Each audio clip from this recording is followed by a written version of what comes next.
Boa tarde, Drico, meu querido, tudo bem? Boa tarde a todos, boa tarde, professora. Professora, dentro do cenário que nós temos no país há séculos, né, não é de hoje, nós temos na sociedade 52% de mulheres, né, isso é um fato. E no Brasil, é o país com a menor representação feminina na política. Dentro desse contexto, eu te pergunto, mulher vota em mulher e por que que as mulheres tendo 50% da sociedade ou sendo 52% da sociedade não conseguem mudar esse panorama? E uma outra questão sobre a questão do racismo e dessa segregação toda que tem, racismo, homofobia, sexismo, xenofobia. Queria, assim, na minha estreita visão, né, as pessoas interpretam de maneira muito equivocada a questão do lugar de fala. A maioria coloca como que, né, eu não sou isso, então eu não posso falar sobre esse assunto. Por exemplo, eu não sou negro, eu não posso falar, eu não posso discutir, eu tenho que apenas ouvir. Ah, eu não sou gay, eu não me assumi. Poxa, você não sabe o que eu passo na pele, você não sabe, tá? Eu não posso falar sobre isso. Ah, não sei o que, você é mulher, você não é mulher, você não tem direito à voz, você não sabe como a mulher passa. No meu entendimento, professor, eu vejo assim, eu não sou negro, eu não sou gay, eu não sou uma mulher, mas eu posso muito bem sim compreender, entender e apoiar uma luta. Qualquer luta contra qualquer tipo de preconceito, qualquer tipo de discriminação, qualquer tipo de racismo. Mas tem uma vertente dentro desses campos que não aceita esse tipo de ajuda, não aceita esse tipo de fala, não aceita esse tipo de posicionamento. Como é que nós podemos para fazer para quebrar essa corrente? Porque quando é racismo, não interessa se eu sou ou não sou. O que importa é eu me colocar contra todo e qualquer tipo de preconceito, todo e qualquer tipo de injustiça. Como que nós podemos quebrar essa corrente?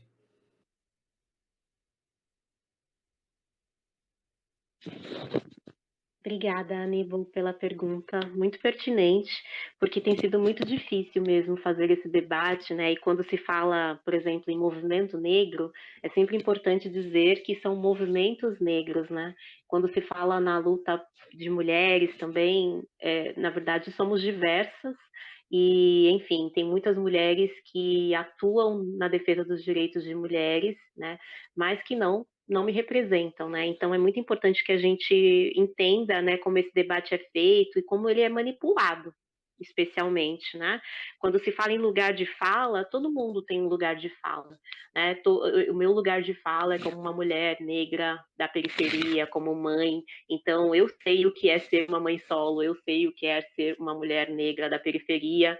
E quando se fala de outros lugares de fala, é muito importante que as pessoas entendam que esses lugares eles representam a forma como isso chega em você e a consciência que se tem e mais uma vez dizendo, né, a responsabilidade que se tem em fazer aí, em promover estrutura para que essa realidade se altere, né? E bom, essa luta política, né, eu falo que é difícil travar isso hoje porque há uma grande confusão sobre esse termo, né?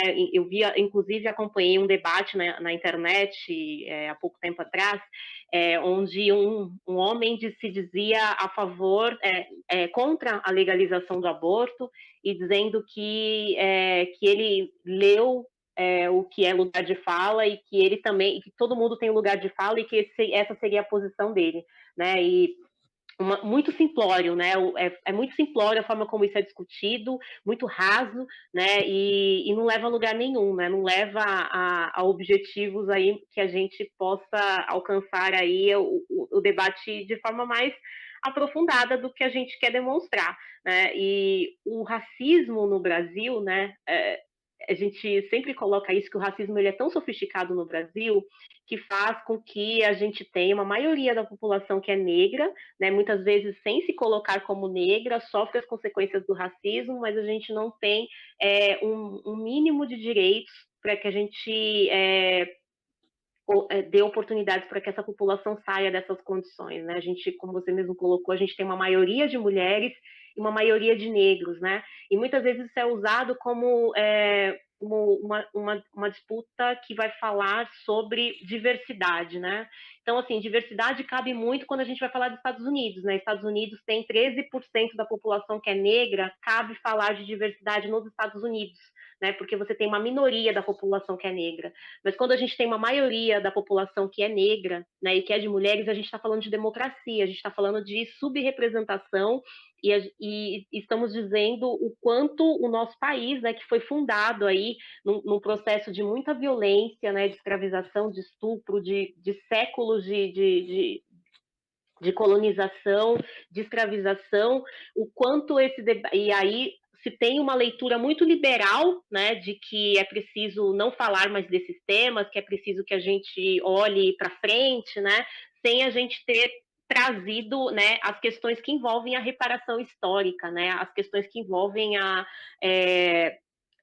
que envolvem aí as oportunidades, né? As pessoas não têm oportunidades, né? Como falar de igualdade sem oportunidades, né? Igualdade no âmbito liberal, somos todos iguais perante a lei, né?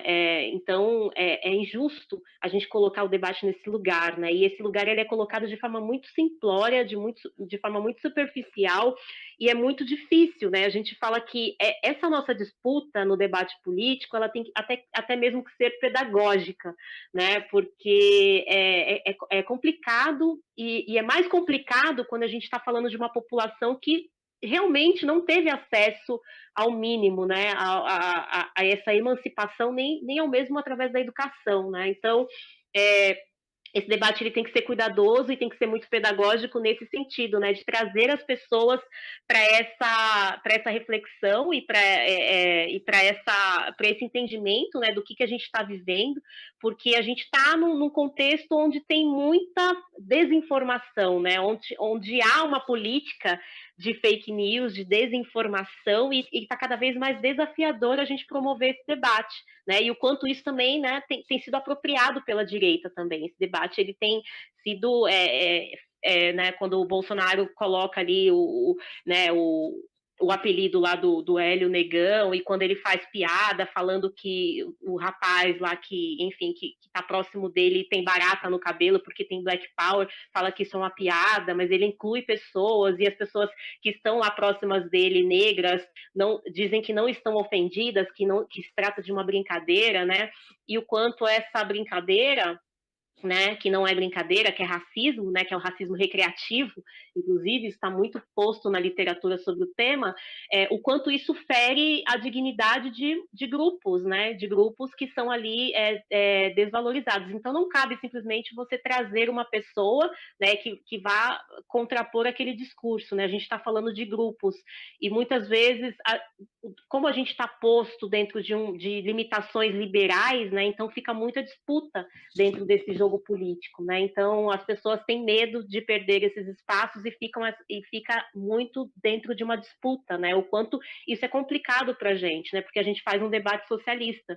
Então a direita coloca isso dentro de uma perspectiva de liberalismo, né? Você inclui uma pessoa negra e aquela pessoa negra ela vai fazer todo aquele desfavor do que a gente tem tentado construir de forma a legitimar ali lutas, né? E por representatividade, né, e não só por representação.